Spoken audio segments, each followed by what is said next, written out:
Good morning class 8th। How are you? I think all are doing well. आप सब ठीक है अपने घर पे? So in this class we are going to continue. हम सेम चैप्टर कंटिन्यू करेंगे। इसका लास्ट पार्ट बचा था इस चैप्टर का, वो हम खत्म कर लेते हैं आज की क्लास में, जहां पर हम टिली स्मिथ की जो स्टोरी है वो पढ़ रहे थे। ये जो चैप्टर है द सुनामी, इसमें वेरियस इंसिडेंसेस आपको बताए गए हैं रिलेटेड टू द सुनामी। जब सुनामी अकर हुई थी 26 दिसंबर 2004 को, तो कहाँ कहाँ इसका इफेक्ट पड़ा था और किन किन लोगों के लाइफ पर इसका इफेक्ट पड़ा था, ये सब हमें इस चैप्टर में बताया गया है।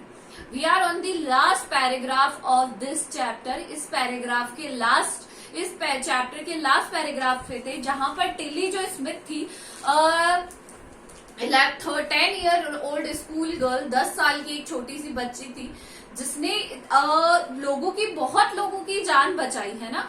उसने जान तो बहुत लोगों की बचाई, बट उसके जो पेरेंट्स थे दे डिड नॉट वांट कि वो किसी भी तरीके का कोई इंटरव्यू दे, किसी भी तरीके का इंटरव्यू दे या लोगों से कुछ ज्यादा इंटरेक्ट करे या फिर वो हीरोइन बन जाए। उसके पेरेंट्स ऐसा बिल्कुल भी नहीं चाहते थे।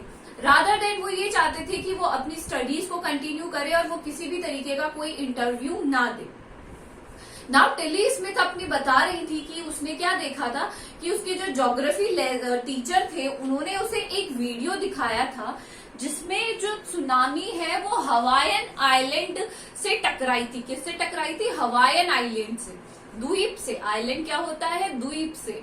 और उसमें उसने देखा था कि जो सुनामी है वो या तो अर्थक्वेक, भूकंप के कारण आती है, या फिर वॉल्केनोज क्या होते हैं? ज्वालामुखी, उनके कारण आती है, या फिर लैंडस्लाइड होता है शिफ्टिंग ऑफ लैंड, जहां से भूमि खिसकती जाती है, उसके कारण होती है। वो उसे ये वीडियो उसके टीचर ने दिखाया था।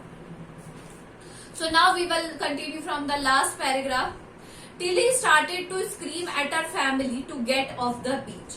जैसे ही टिली ने देखा कि जो लेवल है पानी का वो ऊपर आ रहा है या रेज हो रहा है, तो उसने क्या किया, अपनी फैमिली पर वो बहुत तेज स्क्रीम करना होता है, चिल्लाना, चिल्लाई कि बीच से, वहां से चले जाओ, दूर चले जाओ। गेट ऑफ द बीच मतलब होता है दूर चले जाना। She talked about an earthquake under the sea. She get more and more hysterical. Hysterical का मतलब होता है जिस एक ऐसे अवस्था जिसमें लोग क्या करते हैं, चिल्लाने लगते हैं या फिर हंसने लगते हैं या फिर एक्साइटेड हो जाते हैं। हिस्टेरिकल का मतलब यही होता है, एक ऐसी अवस्था, दिमाग की एक ऐसी अवस्था जिसमें क्या करते हैं लोग, सडनली चिल्लाने लगते हैं, सडनली रोने लगते हैं, खुश होने लगते हैं, एक्साइटेड हो जाते हैं। सेड हर मदर पेनी। जब भी वो अर्थक्वेक की बात करती है वो बहुत ही ज्यादा क्या हो जाती है, एक्साइटेड हो जाती है बात करती है तब। I did not know what a tsunami was but seeing my daughter so frightened. मुझे आज तक, जो उसकी मदर है वो ये अपना एक्सपीरियंस शेयर कर रही थी कि वो कह रही थी कि मुझे आज तक ये नहीं पता कि सुनामी होती क्या है, बट जैसे ही मैंने अपनी बेटी को डरते हुए, फ्राइटन मतलब डरते हुए देखा इस सुनामी से, I thought something serious must be going on. But मैंने जब भी उसको इतना डरते हुए देखा है, मुझे ये पता है कि ये जो बात है ये बहुत ही ज्यादा सीरियस है, बहुत ही ज्यादा क्या है, गंभीर है। Tilly's parents took her and her sister away from the beach. Tilly के जो पेरेंट्स थे उसने उसे और उसकी जो बहन थी, छोटी बहन, उसे दूर ले गए बीच से, and to the swimming pool at the hotel, जहां पे वो रुके हुए थे वहां का जो स्विमिंग पूल था वहां ले गए। A number of other tourists also left the beach with them. अब वहां पर जैसे वो चिल्लाई ना, तो आसपास के लोग थोड़ा अवेयर हो गए और कई टूरिस्ट जो वहां पे घूमने आए हुए थे वो भी उनके साथ वहां से चले गए। Then it was as if the entire sea has come out after them. I was screaming run, और ऐसा लग रहा था, मैं चीख रही थी दौड़ो, और ऐसा लग रहा था हमारे पीछे पीछे जो पूरा समुद्र है वो भी हमारे पीछे पीछे बाहर आ गया है, और मैं चिल्ला रही थी दौड़ो, run. The family took refuge in the third floor of the hotel. कहां पर शरण ली उन्होंने? थर्ड फ्लोर था होटल के। होता है ना कि जितनी ऊंचाई पे जा सकते हो उतनी ऊंचाई पे चले जाओ, तो वो थर्ड फ्लोर पर चले गए। The building withstood the surge of 3 tsunami wave, और वहां पर कितनी, उस जो सुनामी की 3 लहरों को उस होटल की बिल्डिंग ने झेला। 3 क्या थी?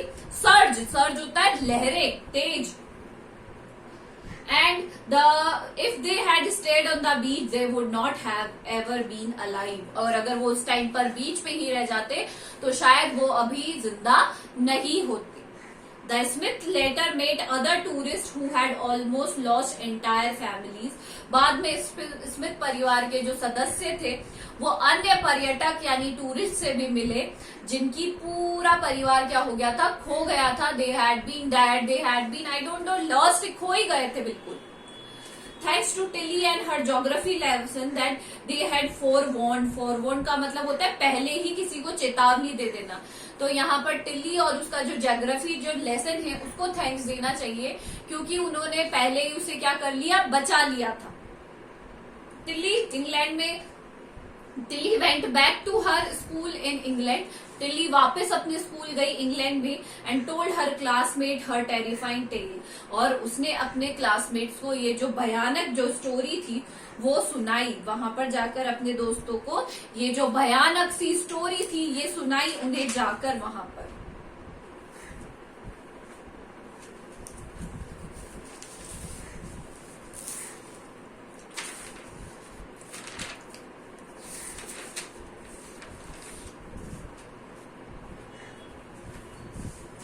चलिए इसके हम कुछ क्वेश्चन हार्ड वर्ड्स और क्वेश्चन आंसर्स कर लेते हैं।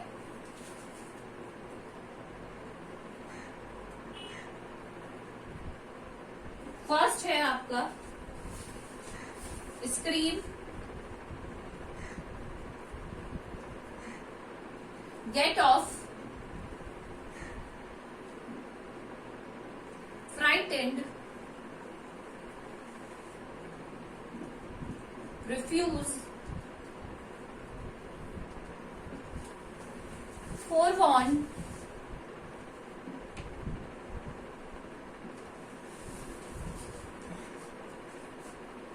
surge, tourist, entire,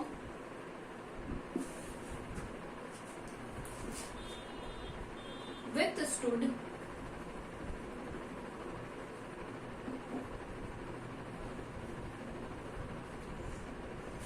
terrifying, या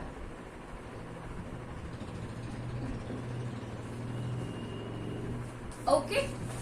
सो आज आपको इनके हार्ड वर्ड्स करने, कल हम सेम चैप्टर कंटिन्यू करेंगे with the part 3। This is all for today, thank you.